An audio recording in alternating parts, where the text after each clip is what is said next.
আর এই মোহরানার কারণে এলাকার অনেক যুবক ফোলাফান বিয়ে করতে পারেন, এটি পুরো হয়ে যেতেছে।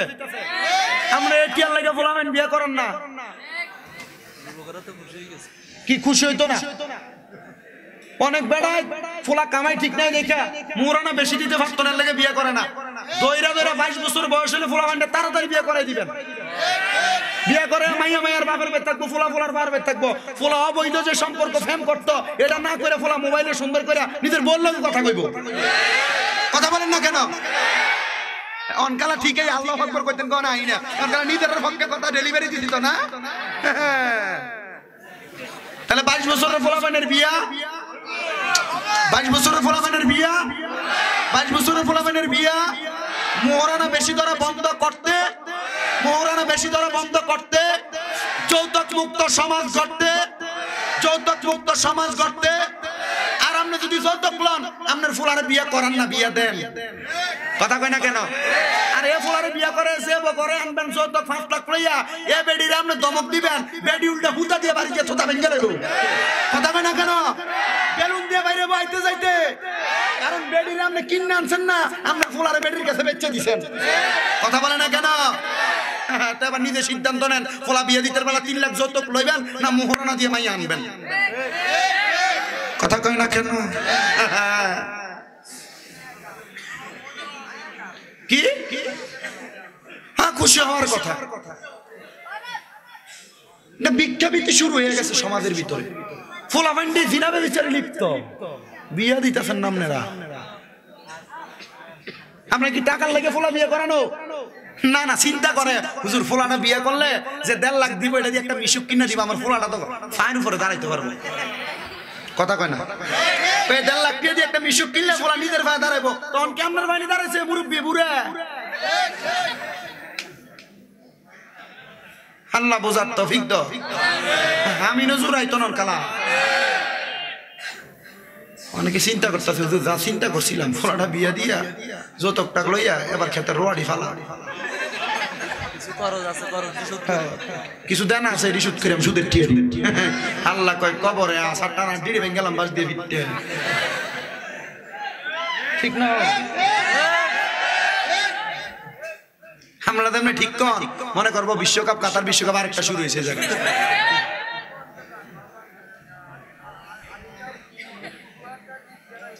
তো আই না একটু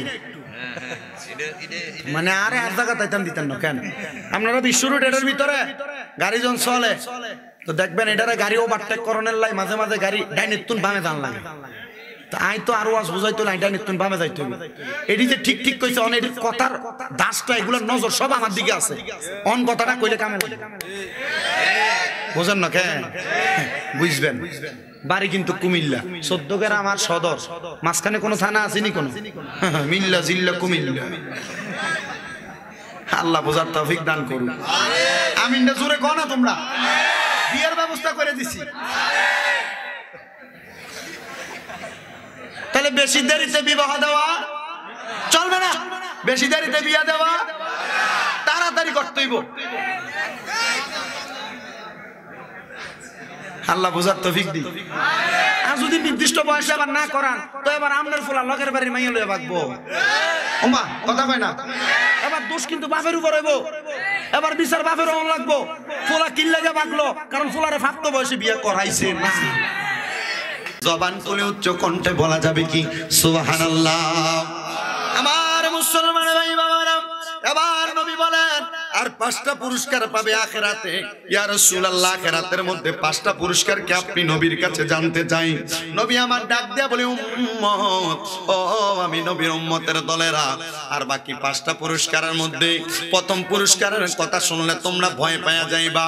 নবী গো, ও দয়াল নবী, আপনি বলেন না কেন ভয় পাওয়া যাব? আপনারা কটপাড়ার মানুষ যারা আশেপাশে এলাকা থেকে এই মাহফিলের মধ্যে এসে গেলেন, একটা জবানও কেউ বন্ধ রাখবেন না। আপনাদের এলাকার মধ্যে যখন মানুষ মারা যায়, অনেক মানুষ দেখবেন মারা যাওয়ার সময় প্রস্রাব করে দেয়, অনেক মানুষ দেখবেন মারা যাওয়ার সময় পায়খানা করে দেয়, অনেক মানুষ দেখবেন মারা যাওয়ার সময় জিহ্বা বাহির করে দেয়, অনেক মানুষ দেখবেন মারা যাওয়ার সময় চোখ উল্টায় দেয়, অনেক মানুষ দেখবেন মারা যাওয়ার সময় নাকে মুখে দিয়া রক্ত বাইর হয়, হয় কি হয় না? না।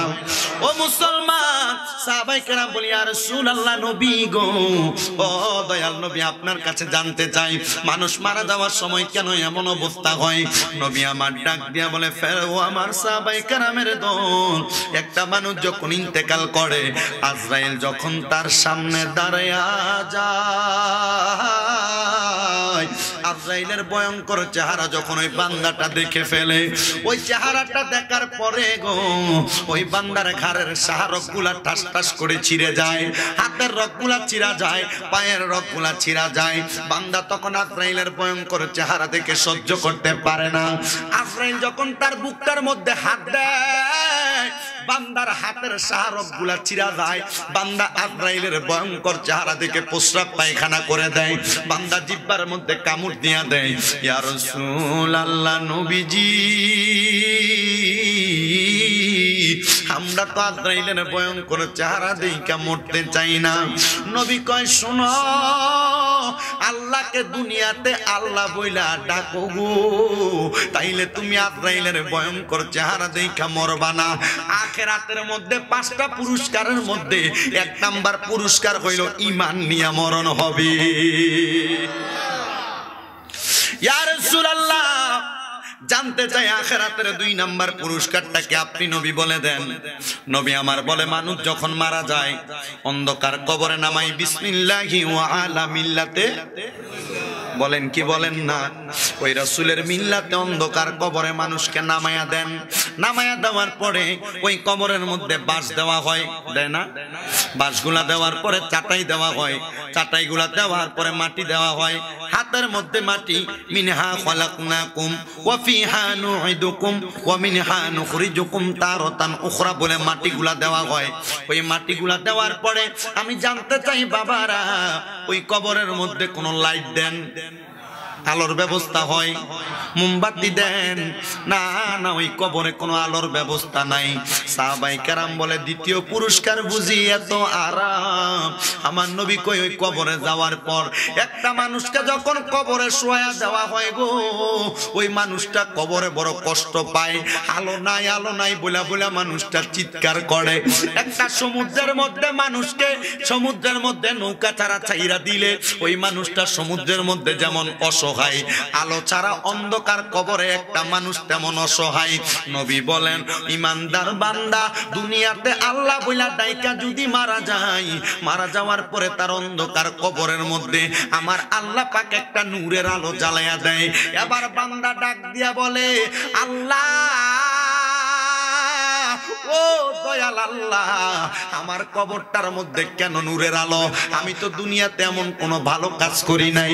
আল্লাহ কয়, বান্দা, আমি আল্লাহকে তো আল্লাহ বলে স্বীকার করেছ, এই জন্য তোমার কবরে নূরের আলো। আল্লাহ কবরের মধ্যে কোনো লাইট নেই, কবরের মধ্যে কোনো আলোক সজ্জা নাই, কিন্তু আমার কবরটা কেন আলোকিত? আপনি বলেন না। এবার রহমতের 2 জন ফেরেশতা অন্ধকার কবরে আগমন করবে। একজনের নাম মুনকার আর একজনের নাম নাকির। মুনকার নাকির কবরে আগমন করে। এবার মুনকার নাকিরকে বান্দা প্রশ্ন করবে, হে ফেরেশতা, আমার কবরে আলো আসলো কোথা থেকে? এবার ফেরেশতা বলবে, তোমার ডান হাতটা তোলো, ওয়ায়াদিহিল ওয়াজহুকা, তোমার হাতটা তোমার মুখ বরাবর তুলে ধরো। এবার যখন হাতটা মুখ বরাবর ধরবে, বান্দা দেখবে তার চেহারা থেকে হাতের মধ্যে আলো পড়তেছে। এবার বান্দা কইব, ফেরেশতা গো, আমার হাতের মধ্যে তো ফেরেশতা মুখ থেকে আলো আসতেছে, এই আলোগুলা কিসের আলো? আল্লাহর কাছে ফেরেশতা জিগাইব, আল্লাহ, বান্দা তো জানতে চাইছে তার চেহারায় কিসের নূরের আলো। এবার আল্লাহ কইব, বান্দারে, এটা কোনো লাইটের আলো না, আমি আল্লাহকে 5 ওয়াক্ত নামাজে যাইয়া ডাকার জন্য তুমি যে ওযু করছো, ওই ওযুর পানির নূরের আলো দিয়া তোমার চেহারার মধ্যে আলোকিত করে দিয়েছি। ফেরেশতা ডাক দিয়ে বলবে, আল্লাহ গো, ও দয়াল আল্লাহ, 3 নাম্বারটা জানতে চাই পুরস্কার। সাহাবায়ে কেরাম বলবে, নবী গো, 3 নাম্বার পুরস্কারটা জানতে চাই। এবার আমার নবী বলবে, ও আমার সাহাবায়ে কেরামের দল, 3 নাম্বার পুরস্কারটা আরো মজা। নবী গো, ও মায়ার নবী 3 নাম্বার পুরস্কারটা কেমন মজা। আপনারা সবাই বলেন কবরে কয়টা প্রশ্ন করা হবে? জোরে বলেন না, জোরে বলেন না। 3টা প্রশ্ন করা হবে।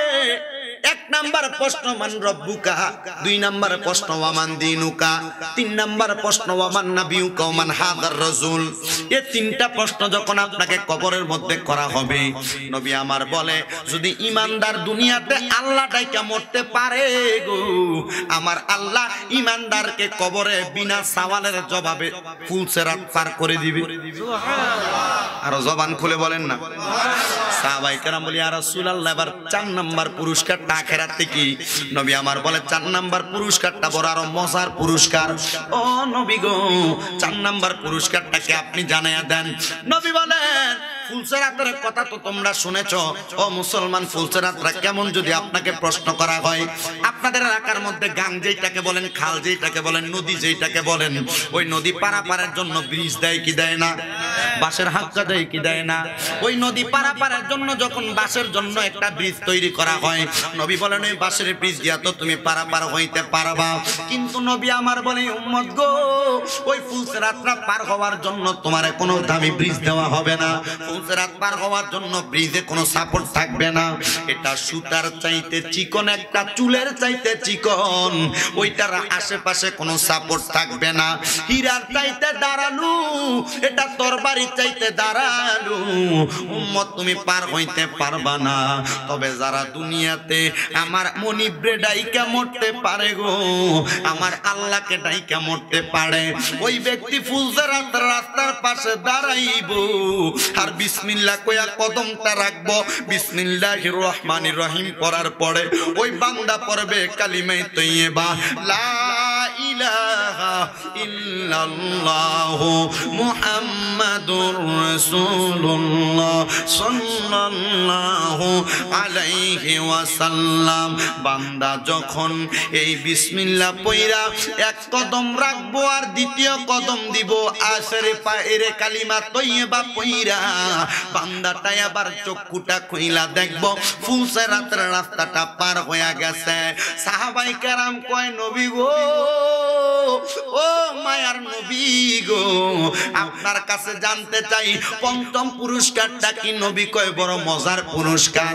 কোন কষ্ট ছাড়া আমার আল্লাহর রহমতের ফেরেশতারা সিরিয়াল ধরে দাঁড়ায়া থাকবে আর আহলান ওয়া সাহালান দুয়ুফুল্লাহ দুয়ুফুর রহমান, আল্লাহর মেহমান বলে বান্দাকে জান্নাতের মধ্যে প্রবেশ করো, জান্নাতের মধ্যে প্রবেশ করার কথা বলবে।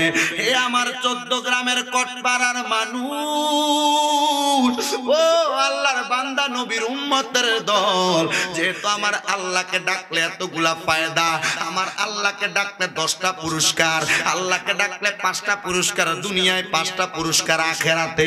ওই পুরস্কারগুলা যেহেতু এত মজাদার, ওই আল্লাহকে খুশি করার জন্য আরেকবার জবান খুলে বলেন আল্লাহ। যে একটা আওয়াজ দিচ্ছেন আপনারা, খুলজাটা শান্তি। তবে এর সাথে মনে বড় আওয়াজ হওয়ার মতো মানুষ এখানে আছে, ঠিক না? কারণ আমি তো দেখতেছি, তো এখানে মুরব্বী দাড়ি ফাঁকনা কয়জন আছে? বেশিরভাগ তো আপনার যুবক। হ্যাঁ, আল্লাহ পাক আমাদেরকে দুনিয়ার জমিনে চলাফেরার তৌফিক দান করুক। বিশ্বকাপটা তো গেছে, তোমরা আওয়াজের ঠেলানি এলাকার মানুষ ঘুমাইতে পারেনি, কথা কন না, ঠিক না? মা গো, যে একটা চিল্লাইছেন আপনারা, হ্যাঁ চিল্লানি আমি না, আবার বিরিয়ানির এক ডেক রাঁধছে, ঠিক না? ও বিশ্বকাপের খেলার ভিতরে বিরিয়ানি রান্না, এটা ঠিক আছে, মাহফিলে তাবারুক করলে এটা শুননি আছে না এমন গ্রুপ কিছু? মাহফিলে তবরুক করলে দেখছো নি, তবরুক এটি ফোটলা লই, তবরুক লই ভাড়াভাড়ি করে, কিন্তু এই বিশ্বকাপ লইছে রান্দে, এটার বেলা কোনো ফতুয়া নাই। আল্লাহ বোঝার তৌফিক দান করুক। তাহলে আল্লাহকে ডাকলে 10টা লাভ আছে না নাই? কথা বলেন না, 10টা লাভ আছে না নাই? তাহলে একটা জবানও বন্ধ নাই, সবাই জবান খুলে পড়েন আল্লাহ, মুহাব্বতের আওয়াজে কন্যা আল্লাহ, জবান খুলে ডাকবেন আল্লাহ, একবার জোরে পড়েন ইয়া রাসূলুল্লাহ। কবির মনোযোগ দিবেন, ওই আল্লাহকে ডাক দিলে যেহেতু 10টা পুরস্কার, নবী আমার ডাক দিয়ে আল্লাহকে ডাকার সর্বশ্রেষ্ঠ মাধ্যম হলো তাকরাউল কোরআন, কোরআন তেলাওয়াত করা। কি করা? জোরে বলেন না কি করা? ওই আল্লাহকে ডাকার সর্বশ্রেষ্ঠ মাধ্যম হলো কোরআন তেলাওয়াত করা। সাহাবায়ে কেরাম বলে নবী গো, ও মায়ার নবী গো, ওই কোরআন তেলাওয়াত করলে যেহেতু এত লাভ পাওয়া যায়, আল্লাহকে ডাকার মতো বেশি সময় সুযোগ পাওয়া যায়। নবীর সাহাবী হযরত আব্দুল্লাহ ইবনে আব্বাস রাদিয়াল্লাহু তাআলা আনহুর হাদিসের মধ্যে পাওয়া যায়, উনি বলতেছেন যে আল্লাহর বান্দা দুনিয়াতে যত বেশি কোরআন তেলাওয়াত করবে, আমার আল্লাহ তার সিনাকে তত প্রফুল্লত করে দিবে, আমার আল্লাহ তার ইলমকে তত বৃদ্ধি করে দিবে। নবী গো, ও দয়াল নবীজি, আপনার কাছে জানতে চাই, আমার আল্লাহ যেহেতু এত নিয়ামত প্রদান করবে কোরআন তেলাওয়াত করলে, আজকে কটপাড়ার মানুষে কত মুরব্বী কত যুবক ভাইরা বসে গেলেন আল্লাহর কোরআনটা পড়তে পারেন না, কিন্তু আপনার হাতের মধ্যে অ্যান্ড্রয়েড মোবাইলটা দিয়া দিলে যুবক বলবে এই মোবাইলের কোন জায়গায় কি আছে আমাকে তুমি বলো, আমি সব জায়গার সবকিছু আমি তোমাকে দেখিয়ে দিতে পারবো। কিন্তু যুবকের হাতের মধ্যে আল্লাহর কোরআনটা যদি দেওয়া হয়, একটা যুবক তো বলতে পারবা না হুজুর আমি কোরআনটা ক্লিয়ার ভাবে পড়তে পারবো। ও যুবক ভাই, তুমি তো মোবাইলের পাগল হওয়ার কথা না। ও যুবক ভাই, তুমি তো আল্লাহ পাকের কোরআনের পাগল হওয়ার কথা। তুমি তো দুনিয়ার ফেসবুক, ইউটিউব, ইনস্টাগ্রাম, টিকটক নিয়ে পাগল হওয়ার কথা না। তুমি তো আল্লাহর কোরআনের পাগল হওয়ার কথা। একটা কথা মনে রাখবা, এই মোবাইল তোমার কবরে বাঁচাইতে পারবে না, কিন্তু কোরআনের নূর তোমার কবরের মধ্যে বাঁচাইতে পারবো। আমার মুসলমান ভাই বাবা জিরা গো, একটা মুরব্বীকে যদি প্রশ্ন করা হয়, ও মুরব্বী আপনি কি আল্লাহর কোরআন তেলাওয়াত করতে পারবেন নি? মুরব্বী কইব হুজুর সংসার চালাইতে যাইয়া, বউ বাচ্চার খাবার জোগান দিতে যাইয়া আমি আল্লাহর কোরআন তেলাওয়াত শিখতাম পারি নাই। এখন আমার কাছে বড় মায়া লাগে। অনেক মাহে রমজানে মসজিদের মধ্যে গেলে দেখতে পাই ডাইনে একজন বামে একজন, মসজিদের কোনায় কোনায় কত মুরব্বীরা বইসা থাকে আর কোরআন শরীফটা হাতের মধ্যে লইয়া চোখের পানি ফালায়। কত মুরব্বীরে জিগাইলা, মুরব্বী আপনি দি কোরআন শরীফটা হাতের মধ্যে লইয়া রমজান মাসে চোখের পানিটি ফালাইতাছেন কেন? চোখের পানিটি ফালাইতাছেন? মুরব্বী ডাক দিয়া কই হুজুর আমি চোখের পানিটি কেন ফালাই জানেননি? আমি তো কোরআন পড়তাম পারি না, আমি কোরআনের দিকে তাকাইলে আমার কাছে বড় ভালো লাগে। আমি চিন্তা করি আমিও যদি ছোটবেলায় কোরআন শিখতাম গো, আমার কাছে বড় ভালো লাগতো। আমিও তো এখন অবসর সময়গুলা কোরআন পড়া কাটাইতে পারতাম, আমি পারি না। আমি কই পারেন না, অসুবিধা নাই, আল্লাহর কোরআনটা বালা কইরা খোলেন, এই কোরআনের হরফের দিকে তাকান। আমার আল্লাহ আমার নবীর উপরে এত মুহাব্বত কইরা কোরআন নাজিল করছে গো। আমার নবীকে সাহাবায়ে কেরাম কই ইয়া রাসূলুল্লাহ, যারা কোরআন পড়তে পারে না তাদেরকে আপনি কেমন বরকত দিবেন? যারা কোরআন পড়তে পারে না তার অবস্থাটা কেমন হবে? নবী আমার ডাক দিয়া কয় কেমন অবস্থা হবে জানো মুসলমান? আল্লাহর কোরআন না পড়তে পারলেও আল্লাহর কোরআনের এক একটা হরফের দিকে তাকাইলে আমার আল্লাহ তোমার আমল নামায় নিত্যর পরিমাণ সওয়াব দান করব। জোরে বলেন সুবহানাল্লাহ। ও মুসলমান, ও নবীর উম্মতের দল, ও নবীর আশিকের দল, ও নবীর উম্মতের দলেরা, এবার অন্ধ একজন সাহাবী নবীর দরবারে দাঁড়িয়ে গেছে, টপ টপ করে নবীর দরবারে চোখের পানি ছেড়ে দিছে। দাড়ি মুবারক গুলা ভিজা যায়, গাল মুবারক গুলা ভিজা যায়। সাহাবী কয় নবীজি যারার চোখ আছে তারাই না কোরআন দেখবো, যারার মুখ আছে তারাই না কোরআন পড়ব। আমি সাহাবীর যে চোখ নাই, আমার চোখ গুলা যে অন্ধ, আমি কেমনে কোরআন দেখবো গো নবীজি? আমার নবী কয়ে সাহাবী চিন্তা কইরো না, যারার চক্ষু নাই তারা যদি আল্লাহর কোরআনটারে বুকের ভিতরে ধরে রাখতে পারে গো, আমার আল্লাহ পাক রাব্বুল আলামিন তাদের ওই কোরআনকে বুকে ধরার কারণে অন্ধকার কবরের আযাব মাফ করে দিবে, তার আমল নামার মধ্যে নির্দিষ্ট পরিমাণ সওয়াব দিয়া দিব। জোরে বলেন সুবহানাল্লাহ। ও মুসলমান ইমানদার ভাই বাবারা, তবুও যাদের শরীরে শক্তি আছে, যাদের শরীরের মধ্যে পাওয়ার আছে, আমরা কিন্তু আল্লাহর কোরআন পড়তেছি না। আমরা কিন্তু সময় থাকার সত্ত্বেও আল্লাহর কোরআন পড়ি না। সময় সুযোগ থাকার পরেও যারা কোরআন পড়ে না, যারা আল্লাহর কোরআনকে গুরুত্ব দেয় না, আপনি বলেন তাদের ঠিকানা কি জান্নাত না জাহান্নাম? কথা বলে না।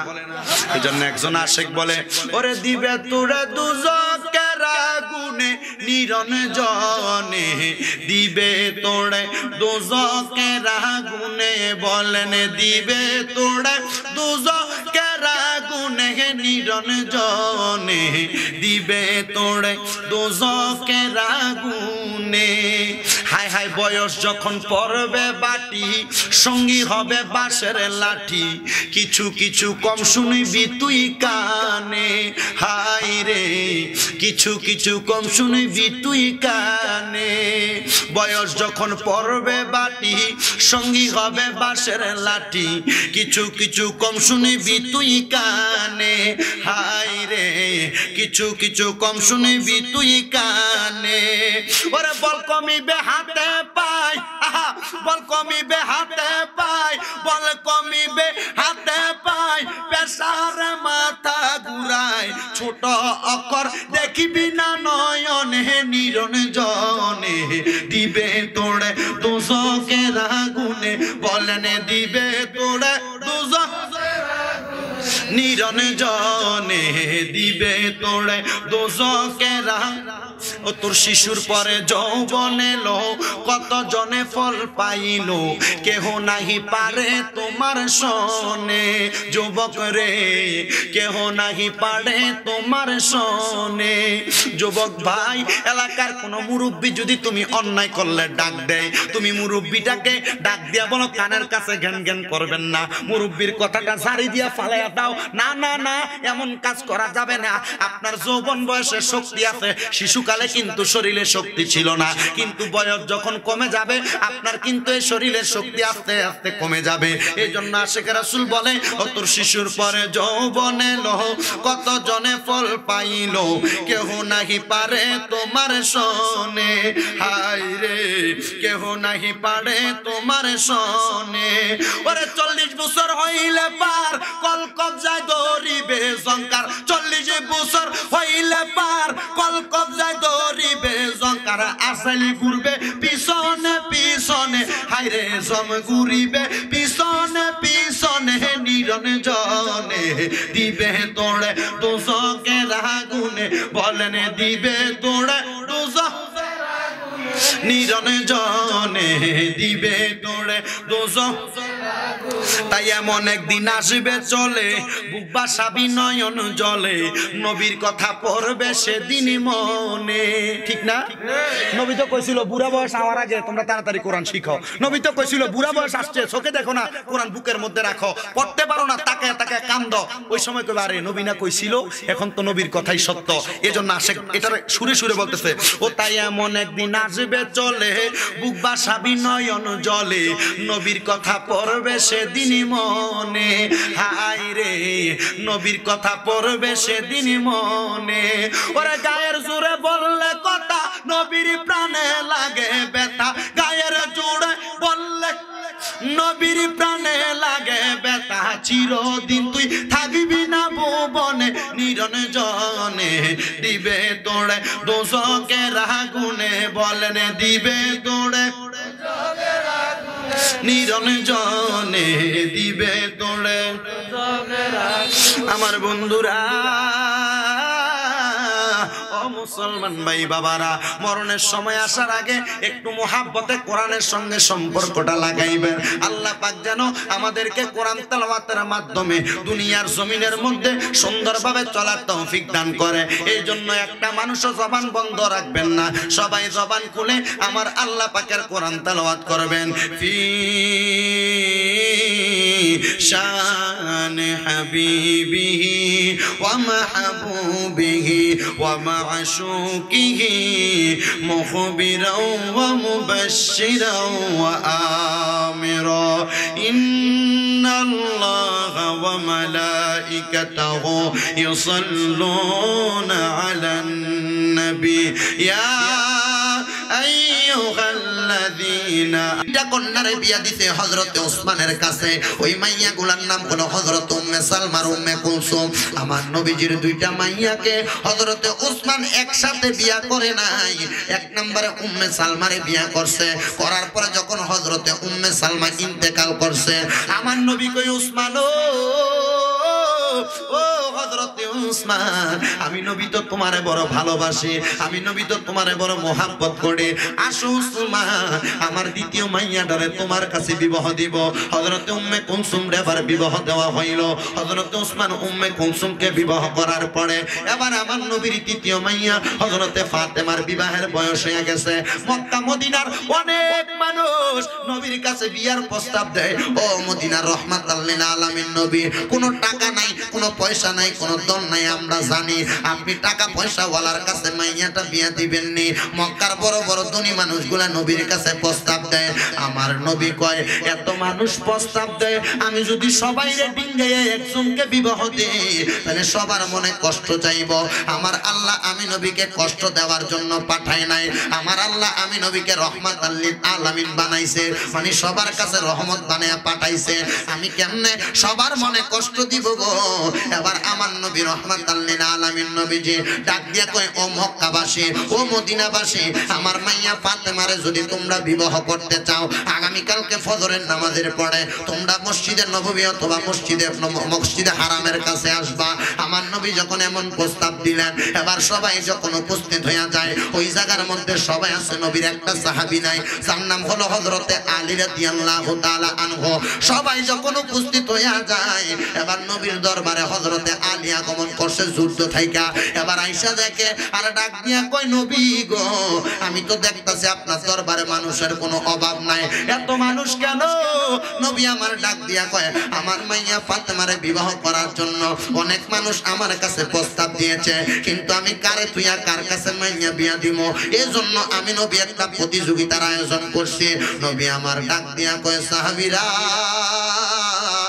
একটা প্রতিযোগিতার ইন্তজাম করলাম, ওই প্রতিযোগিতাটা অন্য কোনো প্রতিযোগিতা নয়। আমি বললাম এই মজলিসের মধ্যে যত সাহাবায়ে কেরাম আছে আমার মাইয়াকে বিয়া করতে চায়, সবাই যদি আল্লাহর কোরআন তেলাওয়াত কইরা এক খতম কোরআন পড়তে পারে, যে যার আগে পড়তে পারবে, যে ব্যক্তি সর্বপ্রথম হবে তার কাছে আমি মাইয়া বিয়া দিমু। জবান খুইলা বললেন না সুবহানাল্লাহ? বন্ধুরে